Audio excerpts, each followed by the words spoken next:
Fantasy football has impacted the NFL and the many fans who continue to watch the sport year in and year out.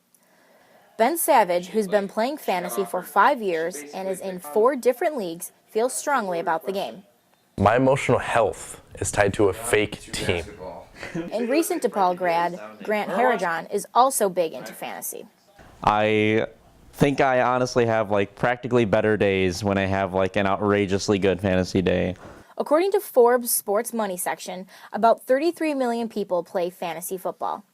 It's just it's the weather, it's how you're doing, it's your family, it's your fantasy football team.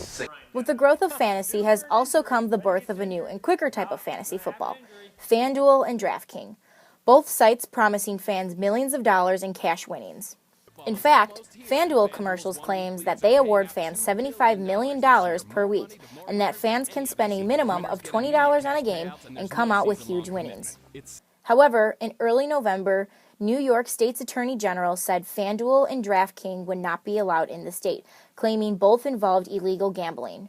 New York follows Nevada, as well as Arizona, Montana, and Iowa, who have banned the popular sites. FanDuel and DraftKings both filed appeals to stop the motion in New York. Recently, on the ESPN radio show Mike and Mike in the Morning, NFL Commissioner Roger Goodell talked about how the league has embraced daily fantasy but opposes legalizing sports gambling. Why has the NFL embraced daily fantasy so strongly when gambling is something that has always been an issue for the league? Well, Mike, whether it's gambling or not is a decision that's made by state authorities, attorney generals, and they've made that determination. We have been very careful in this area. We do not allow our teams or the leagues to use our trademarks.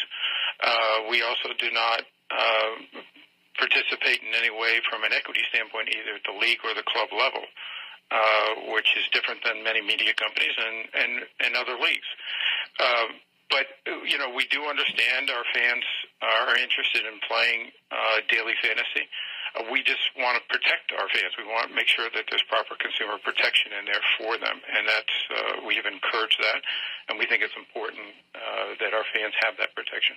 Fantasy football has changed many people's Sundays. I think fantasy does make it more exciting. There's a reason I play it every year. The thing I care about most in my life is my high school fantasy football league. The NFL has made it easier than ever for fantasy players to check game highlights with the NFL Red Zone. I very much like to use a channel called Red Zone, which provides whip-around coverage of every game going on, and it highlights on teams that are about to score. So obviously for fantasy, it's really important to score, so you get to see a lot of the good details from the game. Fantasy football has impacted the viewership for NFL games as well. According to TVByTheNumbers.com, over the past decade, the average viewership of the NFL games has increased about 25%. It gets more viewers because it's money. People are investing their time in the NFL because they're investing their money in fantasy. As the NFL continues to grow, many feel fantasy will grow with it, and only time will tell how the numbers and stakes get even bigger. Reporting for Good Day DePaul, I'm Jenna Duddleston.